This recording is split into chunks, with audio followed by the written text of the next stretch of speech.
Baseball, Books, and Banter with me, your host, Nicole Aslin. It is a snowy Sunday morning here in Massachusetts. A little rainy, a little icy. If I look tired, it's because I just tried to shovel a little bit and it's very heavy. So I'm just going to hope that the rain that we're supposed to get this afternoon washes a lot of it away so I don't have to shovel anything. Benefit of working from home. I don't have to shovel my car out to go to work. Um, Today's episode is super fun. It's with Connie Berry, current president of the Guppies, of which I've talked about before, and the author of 5, almost 6 books in the Kate Hamilton mystery series published by Crooked Lane Books. So I really, really enjoyed talking with her. She has such a cool world, and I just love everything about it. So I hope you enjoy that. But before we get into the episode, as always, let's talk about things I'm obsessed with this week.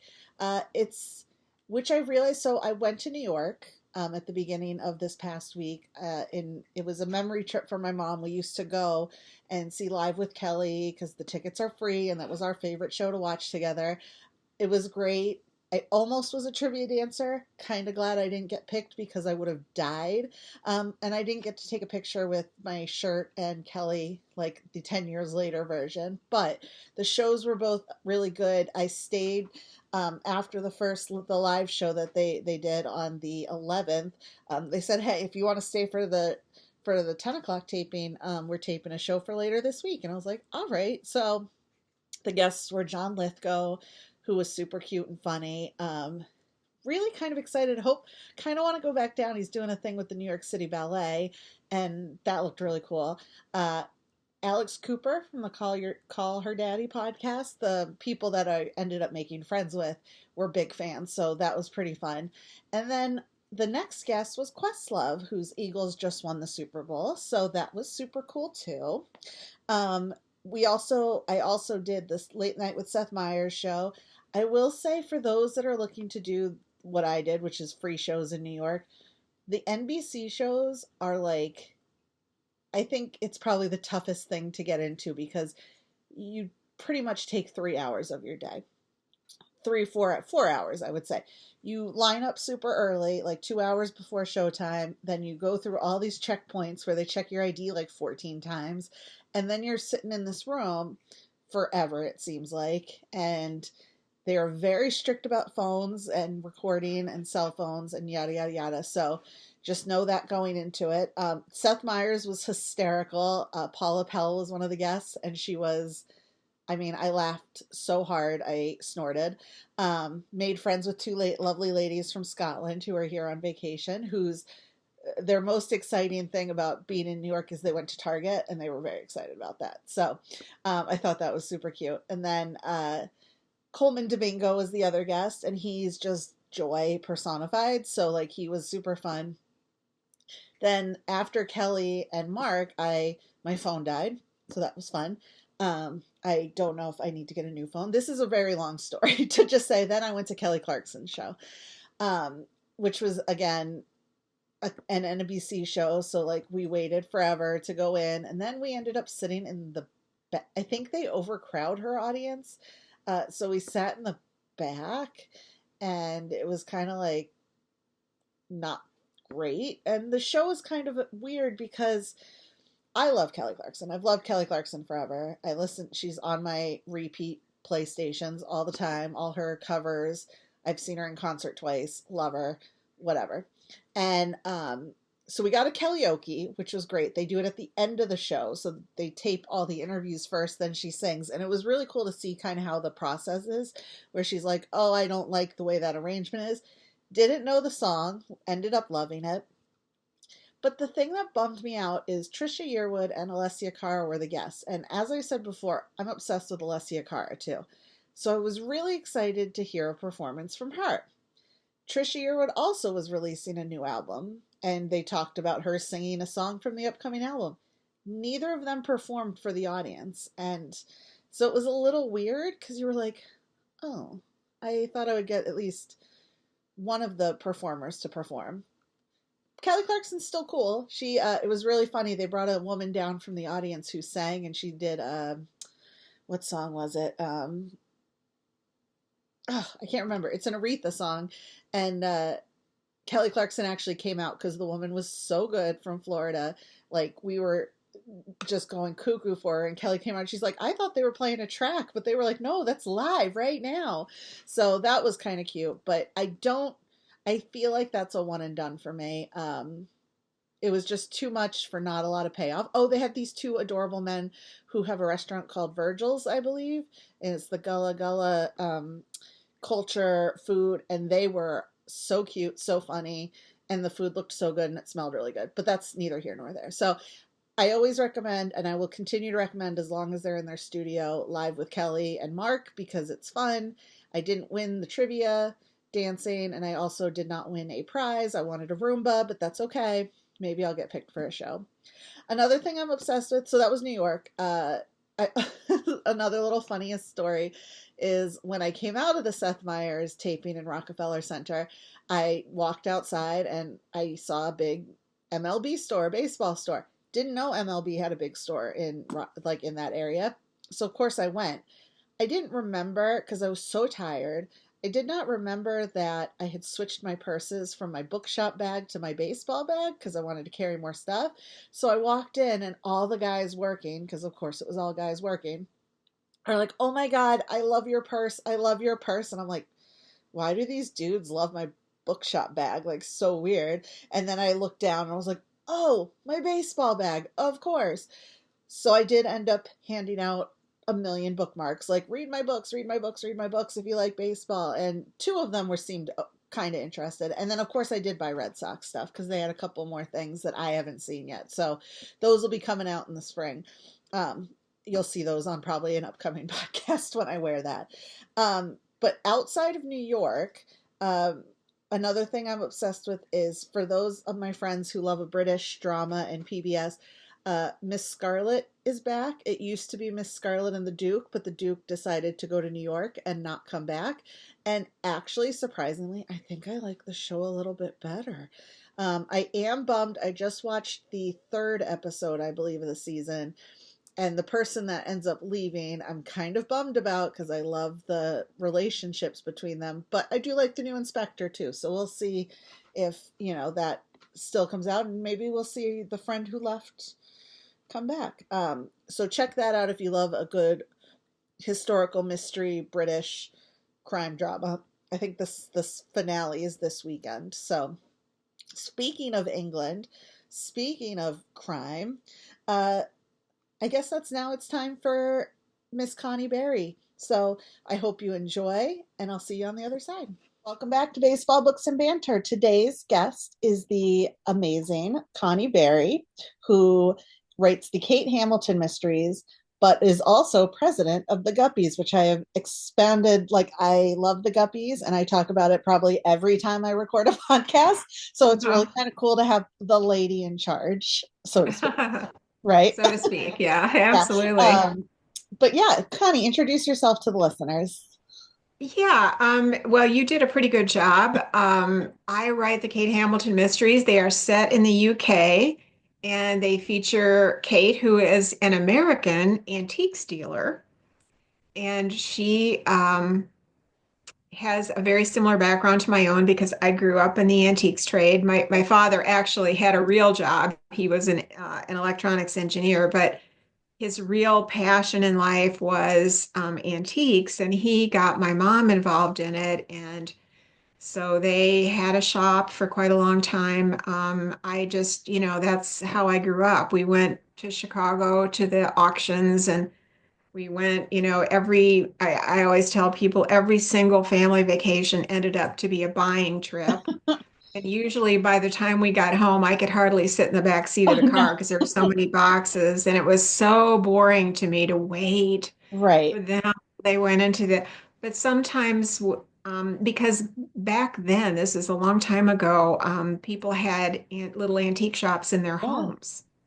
And sometimes they would have an animal, like a cat or a Oh. dog. And then I was very happy to wait. But yeah, when I was little, my parents let me bid on things. I bid on a set of French actual French provincial bookcases and a desk for my Oh, bedroom. And yeah, and I worked in the shop when I was growing up, when I was in high school. that's so cool. Yeah, and it's an interesting world that going to antique shows on the weekends. It's a very, very gossipy group of people. And so you hear a lot in the background about, objects and who bought what and they shouldn't have paid that for it and, who might be interested and what was going on and all the other antiques dealers. So that kind of forms the background for my series. That's awesome. And especially because I can see, um, I mean, anything, first of all, not only is it rife for murder and crime because there's so many, it's things are worth money, things are not worth money, Yeah. people want things. And I mean, and in England, obviously, uh, the antiques are so much grander than some Oh, of the yeah. stuff here because in America, we're not that old. We're old, but not that old. Uh, Yeah. and I just love that idea. And so you got a degree in English. Did you always know you were going to be a writer, or was it one of those like I have a degree in English as well that it's kind of a catch-all and you can kind of find your way what you're doing? Like I found my English degree to be so helpful in I could do a little bit of everything, but I always came down to the foundation of writing. So is that Yeah. when you graduated, were you like, huh, now what? I think I have a very common story because I've heard other writers say that as children they wrote stories. So my mother had been an elementary school Okay. teacher, and at that time, where was that your cat? That was one of the cats. Yep. Okay. Just the kitten was chasing the older cat. So yeah, that was Okay. I'm in Yeah, her that seat and she was like, "Excuse me," and I was like, that "Kind of busy, happens in Fern. Zoom meetings. Yeah. Kind of busy." Yeah. Anyway. But at where she was teaching, which was in Wisconsin, when you got married, you had to retire, you had to Oh, quit. wow. So they only had unmarried women. Yeah. It's kind of odd. Yeah. So my mom, who loved teaching, she just loved children and loved, all everything about education. She had basically one student, me. And so I got a lot of, I got read to a lot. Yeah. And my mom was a wonderful reader, and she would put voices on and just bring these stories to life for me. Even before I could read, I could look at the pictures, and then she would bring it to life. And so I've I've always been fascinated with writing, and always been fascinated with what if, what if this happened, what if that happened, and I've also told this quite a bit, but I wanted life, real life, to be more like stories Mm. because in stories, animals could talk and all kinds of things could happen. And so I started making things up. Yeah. I started embroidering life a little bit. In other words, fibbing. Yeah. And my mother did not approve of that. Sure. And so she had the wisdom to take that desire of mine to create and more interesting things, and she um, funneled me into writing my own stories. So when I was very Oh, little, even when I was just printing, and she was also a saver, so I actually have them, that's amazing. and they're very interesting to me now because every single one of them has some kind of a mystery in it. Now there aren't any dead bodies or Sure. anything, but they're all like there's some weird mystery that has to be Right. solved in them. Um, and then I got into writing nonfiction when I got very interested in history in graduate school, and I started writing for a historical journal uh, and also for business. I did a lot of editing for people. And then when I retired from my job, I decided now or never. And by the way, Nicole, do you remember the first time we met? I was trying, was it at the Crime Bake or was it at Malice? I think I'm not sure. I believe Yeah. it was at Crime Bake, but it was 2019, and we Yep. had both published our first Yep. books, and We they got our had little like a little medals. presentation. Yep. Uh-huh.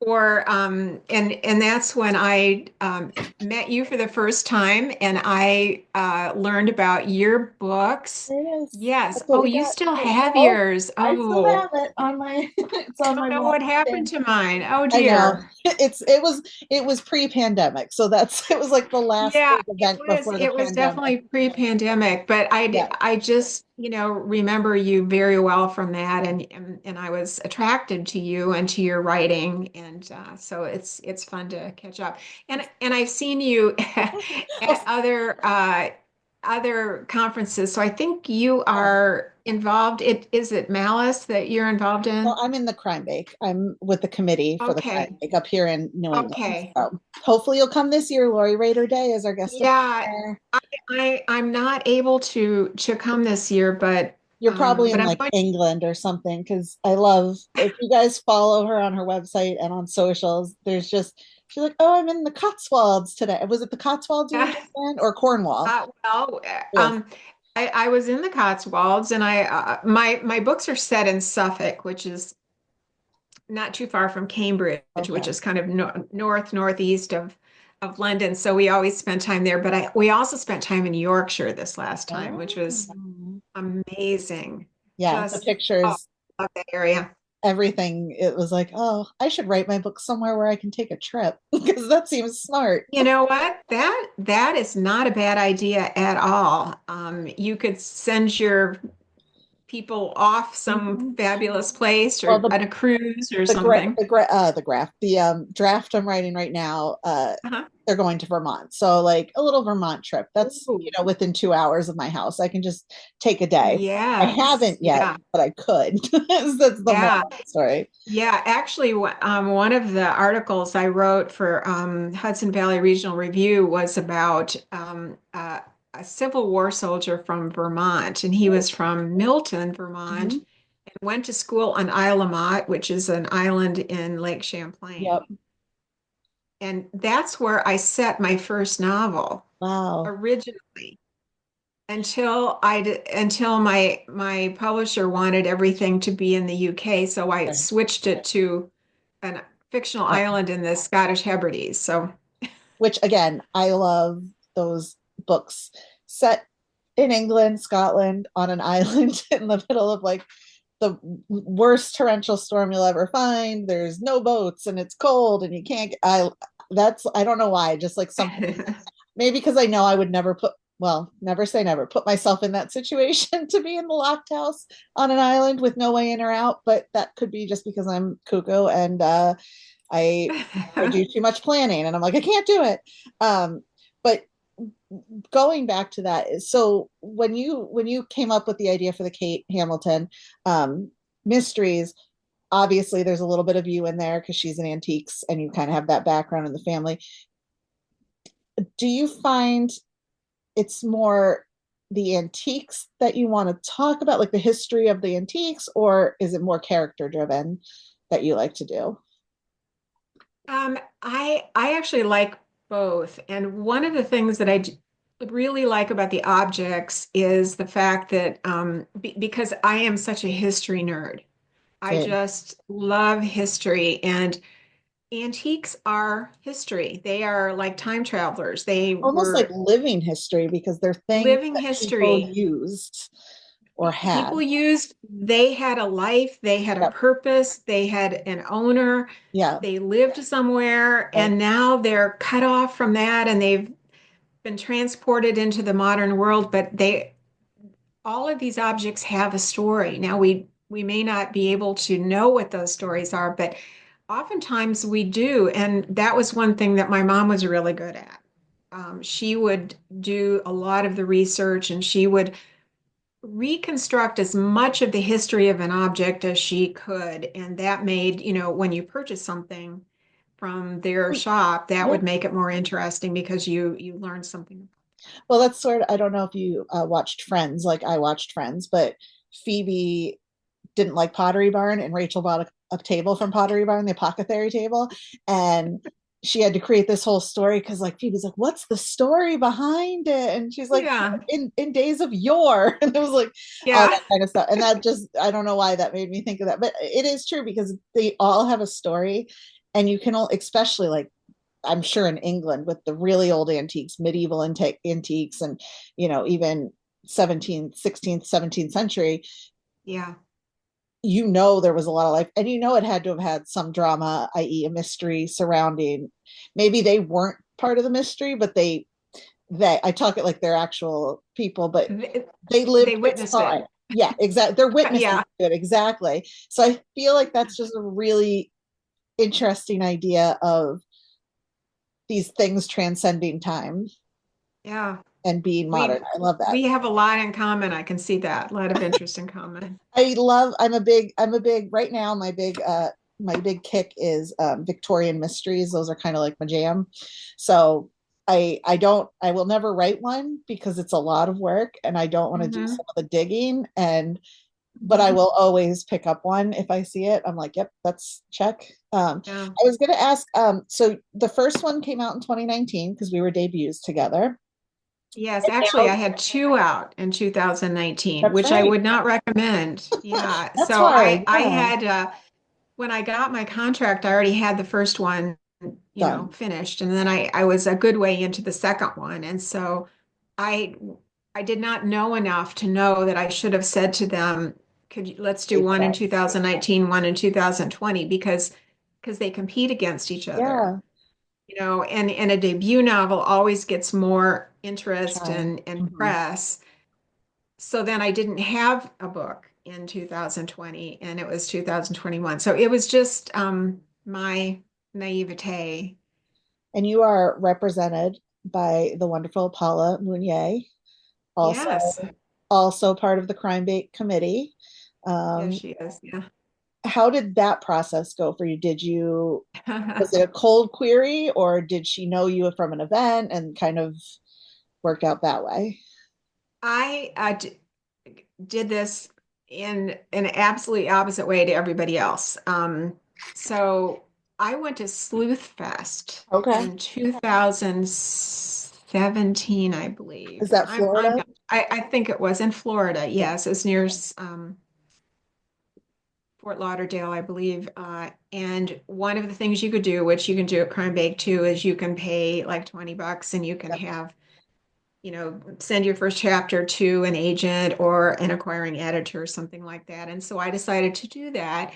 But because I already had finished my first book and I had had some people read it and I had gotten a lot of feedback, which I hadn't taken the advice, which I did later, but I just decided I would send the first chapter of my second book. Okay. And so I got to choose, and one of my favored publishers was Crooked Lane. Hmm. And this was Faith Black Ross, who's an acquiring editor for Crooked Lane. She was there. And so she had read my first chapter. And when I went to have my little meeting with her, my little 20-minute meeting, I was just blown away because she said, I love this. I love this so much. I love your characters. I love, everything. She just went on and on. And Yeah. honestly, I was like, I think I must have like looked like an Yeah. idiot because I was like trying to take this in and Right. process it. But anyway, the she had me send her the first book, and then she gave me a two-book contract, but I didn't have an agent because it Right. all happened like so suddenly. So I emailed actually my friend Ellen Byron out in California, and I said, I got this contract. Do I really need an agent? And Yeah. she said, yes, you really do need an agent. And she told me what to do, and I followed her advice. And what I did was I chose my agent my first choice was Paula. Mhm. And I sent her an email, and the subject line said, I have a two-book contract with Crooked Lane and need an agent. She was like, "Oh, okay, good. You already did half I the work." heard from her in 20 minutes. Yeah, yeah. She's like, "Oh, somebody who's done the pre-work for me. Yeah, That's great." right. So, but I mean, she Yeah, has helped me a lot since then, sure. but that's and actually I've recommended that to other people who have a book contract but no agent. And Mm, that's a quicker way to get an agent than yeah, sending out cold queries. yeah. Because Yeah. I don't know if you had a spreadsheet like I had a spreadsheet of agents and editors and all the no's down the list, and I'm like, Yeah, okay, I didn't, but only because I had never really sent it out. I mean, Right. I think I might have sent it out to like two agents or Sure. something. Going through that pitch thing, and Yeah. somebody says, "Oh, send," so I'd done that, but I mean, I really hadn't done it, and the reason was, in my heart, I knew my book wasn't right. Yeah. And I didn't know why it wasn't right, which is odd because, I have a master's degree in English literature, and I had already read thousands of books and Yep. mysteries. I knew a good book. I didn't know how to create one, or I couldn't see what was wrong with my Right. own manuscript. Well, because you live with So, it for so long, you have a yeah, you just, feeling, but you like, I need someone else from the outside to either yeah, validate that feeling or tell me, no, girl, you're tell me what's crazy. wrong. Yeah, Or you're I crazy. used to, This is actually perfect, or not perfect because nobody ever says that, but this is good. And maybe just tighten up here and there. Like you need that outside because as writers, we're constantly in our heads, constantly. yeah, And I can you only are so imagine. right. Yeah, I just, I would say to myself and to other people, look, just tell me what's wrong Yep. and I'll fix it. But just tell me what's wrong. Yep. And like I said, I had been getting advice. And one of the pieces of advice was because people had said, I really can't hear Kate's voice. Mm, And one of the pieces of advice was because I had it in third person okay. and I had multiple points of view, which I Yeah. love. Yeah. And they said, why don't you try it in first person, single point of view? And I just thought, oh man, Yeah. that's just totally different. But then It just worked. I just decided, okay, I'm just going to try it. I'm going to start from chapter one. I'm just going to put it. And I heard Kate's voice. Now Yeah. that's not to say you can't have a wonderful book in third person, Oh, yeah. but this book came alive to me when I actually took the advice that I was given by more than one person. I was the opposite. I had it in first Yeah. person and I was Uh-huh. like, I'm missing some of the extra. I don't, it is third person, but it's not multiple point of view. So I was Yeah. missing just kind of the, the people around her in just first person. So I did the opposite. Mhm. I took 3 months and I went page by page and removed all That's the so eyes and put interesting. Madeline's. I mean, it is, and it's book by book. You just never know Yeah. what, and it takes a person outside to go maybe rethink what you're thinking. And it's like, oh, Yeah. yeah, okay. And that's not to like segue, but that's almost perfect segue into the guppies because Yeah. that's one of the places. I mean, there's a million different, not a million, because that's hyperbole, but that's because it's like a it's Saturday afternoon, before a Mhm. snowstorm. So my brain is all like, wow. Yeah. But there's groups, subgroups, like, that you can work with people and you can ask, and even the main group, you can ask questions. And I think that's one of the benefits of a group like the Guppies, Yeah. where people like back in 2017, you had a place to go, something's wrong. I need somebody to do XYZ. And they'll go, yeah, let me take a look at it. Or maybe try this. And even without reading it, just try this. So you became president this year or 24? I think I'm finishing up my second Okay. year come July or something like that, and I'm deciding right now if I'm running Yep. again for another 2-year term. Okay. But yeah, but I've been a member Forever. for a long time, and I think you are so right about that because guppies actually there's so many opportunities to grow and to learn. And it started off with all unpublished people. So Guppies, great unpublished. But now I think we're almost half and half. Yeah. But the people that are published who stay with it are such a wonderful resource Yep. for those up and coming authors. And so we have all kinds of things like the Fantasy Agent Program where published people can look at it like they were an agent or an acquiring editor. Manuscript swaps, small groups, like you say, with special interests like marketing or short stories, um, manuscript critiques. We just got all kinds of things. Plus, topics of the week where people, right now, we're talking about how do you choose the age of your main character? Mm, How does that make a difference? And also, how do you put emotion into your writing? right. And so people are just chiming in. It's so helpful. Yeah, and even those that are published, I think the benefit of a group like the Guppies, and people don't really, I mean, people like me didn't even really know the publishing world before starting this journey. Yeah.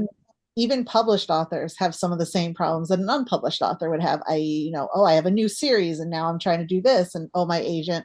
And a lot of them lately, it's been they've been orphaned by their publishers, or they don't know. So I feel like the whole thing runs the timeline of a book. So you have the people who aren't published, the people who are just drafting, you have the people who've had a couple books out, you have the Edith Maxwells of the world who have like 27 Yeah. books and whatever. And then you have the ones who are like, well, now my series is ended, but I still want to be part of the community and help where I can. And I think I didn't know anything about the Guppies until I joined Sisters in Crime, and when they said you should do this, and I think it was the Wicked authors who were like, "Hey, you should join this group too," and I was like, Yeah.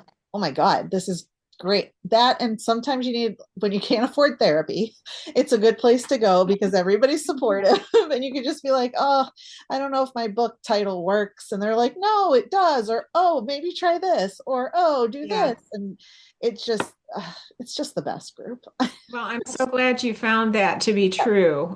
And I certainly have as well. And actually, you mentioned Leslie. She was one of the founders of Guppies and still is a member to this day. And just so valuable to have those, long Mm-hmm. experienced published authors there, and they're so generous with their time and their advice and their encouragement to new authors. It is a great place to be. So I appreciate you And bringing it's that it's up. like it's a little bit more informal than like Sisters in Crime, where you feel like you have it's like a you're I mean, you pay dues, but you don't feel pressure to be a certain, not that you have to feel pressure. This sounds bad, as vice president of Sisters in Crime New England, I shouldn't say it like that, but I feel like that's a more formal organization. The classes are a little more formally set and da da da. But with the Guppies, it is a little more like, I'm sitting here on my couch today watching hockey and I'm like, wait, I have a question about page numbers or whatever. And you don't have to like go through a big rigmarole. You just post it on the page and be Yeah. like, hey, what's the deal with page numbers, guys? And somebody Yeah. will be like, I like page numbers like this or this. Page numbers is a bad example. I think in my head I meant to say word count, but it came out Oh page yeah. numbers, and I don't know why, but I had Well, to, word I had to count, roll with it. I mean, number of pages There you is go.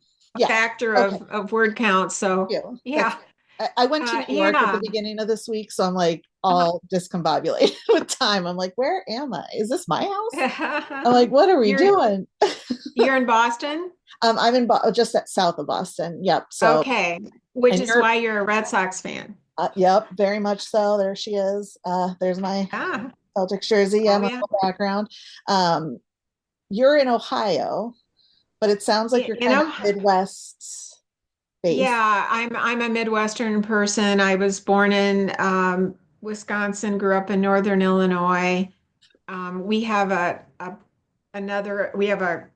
we call it a cottage. Yeah. It's on a lake in northern Wisconsin. We spend part of our time up there. Oh, gorgeous. Um, Not yeah, now though, because it's too cold. well, but you know what? It is there's cold here, and the Yeah. cold here is more damp. Oh, And up there, it is just, I mean, winter is just a great time, and people go up there for snowmobiling and oh skiing, yeah. and there's just so much to do up there. So we always spend Christmas up there, like Oh, two or lovely. 3 weeks, and it's a great place to write. Yeah. Oh, I bet. I bet. Yeah. My mom, we have a house on Cape Cod, and it's Uh-huh. kind of a similar thing where when it's the off season, it's Yeah. quiet. I haven't gone out as much as I should because I'm like, but my couch is so comfy and my TV is here and all this stuff.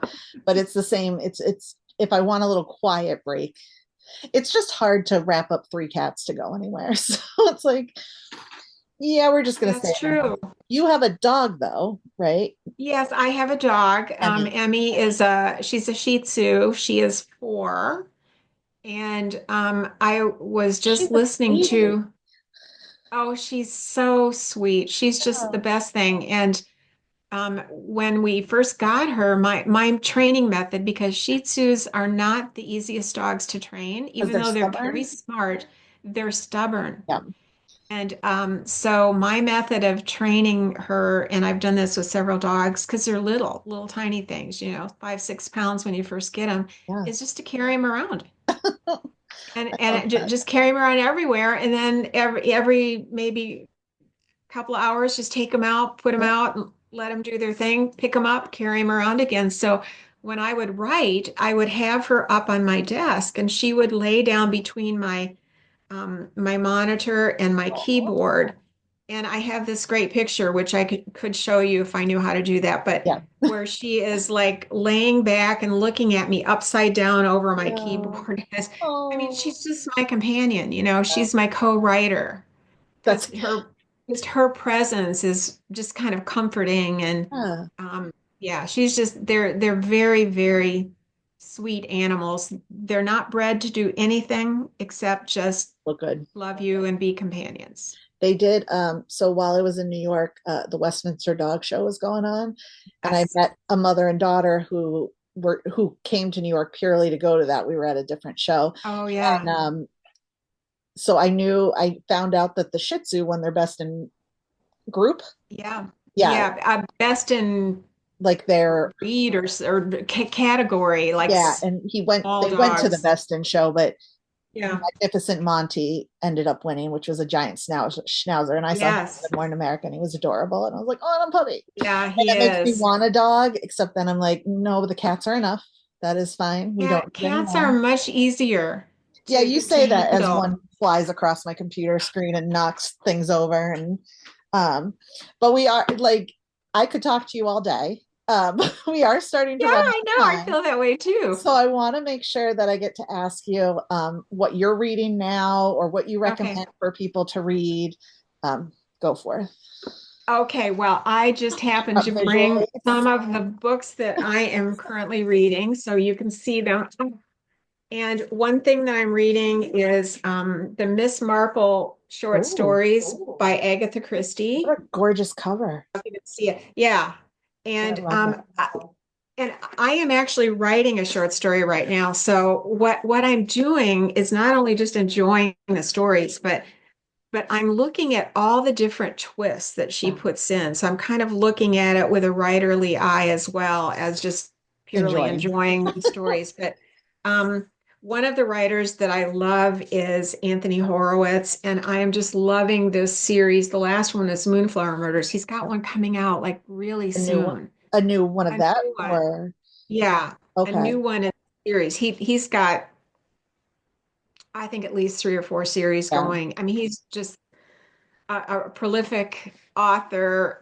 He's the writer for a lot of the Midsummer Murders and which love. um, Foyle's War, and Well, then he and aren't is it yeah. his books are now PBS shows? Oh yeah, this series is now on PBS, and I think they're going to do one. You mentioned Guppies, so I'm going to show you. This is the Guppy anthology. Yeah, And it's just published, Gone Fishing, Crime Takes a Holiday. So all the stories are set somewhere on holiday, away from right, normal life. And right. I'm so proud of this anthology and the 23 authors that are represented in it. They're just outstanding writers. And what's so fun for me is that maybe most of them are published there for the very first time. Oh, that's amazing. So they're so excited Yeah, about the whole process. sure. But I actually I listen to a lot of books, Okay. and because I can get so many books into my brain when I'm doing really boring things Yeah. like laundry and cooking and cleaning and getting dressed and driving somewhere. And I have lately started going through a British author named Peter Granger. Okay. and he has police procedurals. They're set in Norfolk, which is just north of Suffolk. Oh, And he has two series going. Actually, one I think kind of came to an end, but the character in that one is oh, ongoing as a minor character in the next one. But they're just so well written and just so much fun to read. And I confess that I read almost all British crime fiction. yeah. That is what I love. I get And it. so Yeah, I exclusively I watch should British crime expand a fiction. little I love bit. it. It's just they do it well. They know what they're doing. I mean, they've been around for a long time. That country Yeah. knows their crime. I don't know if you read. It's a newer one, and it's the Antique Hunter's Guide to Murder. I don't know. It was The a Antique Hunter's Guide to Murder? No, yeah. I I haven't think even it's heard of it. C.L. Milner, maybe. She just came out. I think it's a she. Just came out with the second one. I can't think of what the name, but it's a Oh, similar I will. premise where it's an older sleuth whose daughter's in college, so she used to go on these antique hunting tours with a family friend, Right. and then she moved away from that with a bad marriage, and then she gets drawn back into one, and there's yeah, it's a fairly recent book, um but I feel like it might be something. I think it's CL Yeah, I will Miller, but definitely look that yeah, up. check that Thank out. you. Also, before we go, five couple minutes left. Congratulations on your Agatha nomination. Thank you. I feel like Thank you. I had a Thank you. lot of Agatha people on Yeah, that's the one that, well, you for can't book see it, five. but Yeah. Collection yeah, of Lies, book it's five. called A Collection of Lies. Yeah, this came out last June, and So I will I'm see you at thrilled. Malice. I'm sorry? So I'll see you at Malice Yes, then. I'll Yeah. be at Malice. Yeah. Yeah, I'll see you there. Where can people find you if they're looking for you? If they're looking for me, my website is just connieberry.com. And I do have a monthly newsletter that you can sign up for when you go on my website. And it is not buy my book. So I try to actually put content in Yeah, there, some interesting, sometimes it's a historical fact or just a crazy that's thing cool. that I heard about. So, that's a way to keep in touch with me is my website. And I'll put the link so people, if you want, you can just click it. Yeah, and Oh, then right here. also I should mention that I blog with two different groups. Oh, So I blog with a group called misdemeanors.com, and I also blog with another group called Writers Who Kill. yes. Both great groups to follow. Again, the Wickeds, Writers Who Kill, Chicks on Yes. the Case. Uh, Yes. there's a food one that I can't think of off the top of my head, but Yeah, yeah, Molly all those are McRae's good. in that one. I can't think of that I either, but know. I follow all those. So is Karina Moss, and I'm like, I should know these things because Yeah. they're like my friends. But yeah, Yeah. I follow them all on Facebook, so just go to my Facebook and you'll see them all on my feed. Yeah. But thank you so much. This was so great, and we'll have to have you back when book six comes out. Well, thank you. That'll be out probably early December. Early December. Got it. Yeah. Thank you Yeah. so Thank much. you, Nicole. It was so much fun chatting with you, and I really look forward to seeing you at Malice. Maybe we can We'll do take something time and have coffee or something. for sure. For sure. Definitely going to have her back when book six comes out because she was awesome. I loved her perspective of being the president of the Guppies and sort of she sounds like her life was fascinating. I mean, can you imagine growing up in a family who buys antiques, researches antiques? You get all those stories. Just love. So I cannot wait. Hopefully, she also gave me a hint that my volume might be wonky on these. So if you do have a volume issue, let me know. I think it's fixed, but I don't know. So go check all her stuff out. I'll put the link at the bottom where you can find her. And since I forgot this last time when I had my podcast with Christine, I want to make sure I get to books that I recommend or books that I'm currently reading right now. I will start with one that I was reading in New York while I was waiting for TV shows, and I didn't have anyone to yap with yet. I decided to catch up on stuff that's coming up, and in March I'll be doing the live stream with the Cozy Mystery Book Club and Angela Hart. We're going to be reading The Bayou Book Thief by Ellen Byron, who was mentioned in the podcast here. She's so funny and she's so awesome. Um, I don't know if you could see, there's a peacock and he terrorizes people, and I love him. So, yep, just started that one. Good cozy mystery, New Orleans, cooking, all that kind of good stuff. Um, as we are getting into baseball season, I'm going to hit back up on my sports books. Dangerous Play by Elise Hart Kipnis. Her first one I raved about, and so I got this one right when it came out on my birthday, and I haven't read it yet, so that's on the list. One that I'm finishing now is an oldie, but I enjoy this series. It's called Death at Glamis Castle. I don't know if that's how you say it. It's in Scotland, by Robin Page, which is actually a husband and writing duo, Susan Wittig Albert and Bill Albert. Susan is a um, um, prolific cozy mystery. I stumbled upon this at a used bookstore once, like so many of them. I'm trying to look at the front, like all these Victorian and Edwardian mysteries, starting with Death at Bishop's Keep. It's an American woman who marries a peer of the realm, and I love it. And so I pulled it out of the bookcase because I just wanted something cozy. Again, a good bathtub read. Um, there's stuff about ghosts and missing princes and gypsies, which is not the proper term, but in that time. So you look at this book and you're like, that's an old ass book, but it's actually from 2001. So not like super old, but I enjoy this. I get these from the book rack in Arlington usually. Oh no, this one was from Read More Books, which is down in Taunton.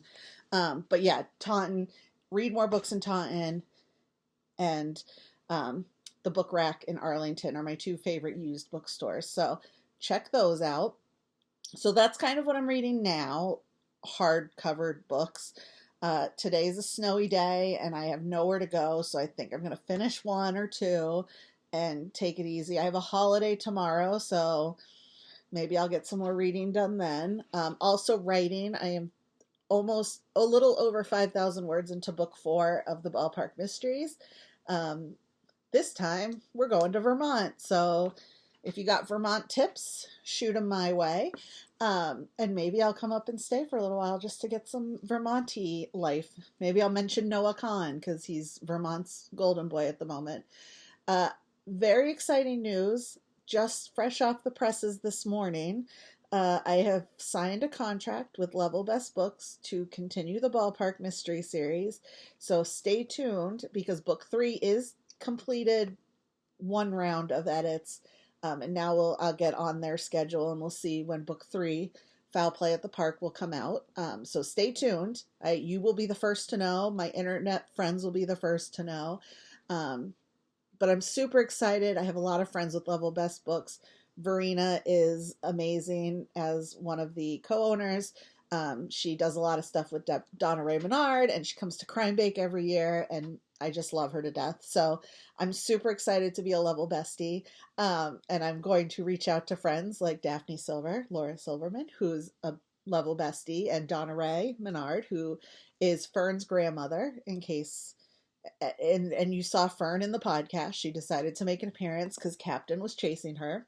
So the book's coming, and I can't wait. And in regards to things that I have coming up, those that know March 1st is something that's going on. March 8th, I will be at the Abington Library for their local author fair. In April, I want to say it's the week before Malice, I'll be at the Weymouth Author Fair, and then Malice Domestic at the end of April. So you can find me. I'm around. Click on any of the links below. You can get me on the internet. You can see what I'm doing. I'll give you updates. You'll see lots of cat pictures. You'll see videos of just lifing. And yeah, and I hope you enjoyed this episode. Again, thanks to Connie. I can't wait and it's funny because I was like, I think Connie and I met when we were debuts, but I didn't want to say that because I'm like, she's done more books than I have. So I'm like, maybe she was before me, but no, we were definitely at the same time. And like, I have my little medal still and love it to death. But yeah, and so just reach out. Let me know if you want to hear from somebody else. If you have any people you want me to chat with on the podcast, the worst they can do is say no. So I will reach out to anybody. But on that note, happy reading.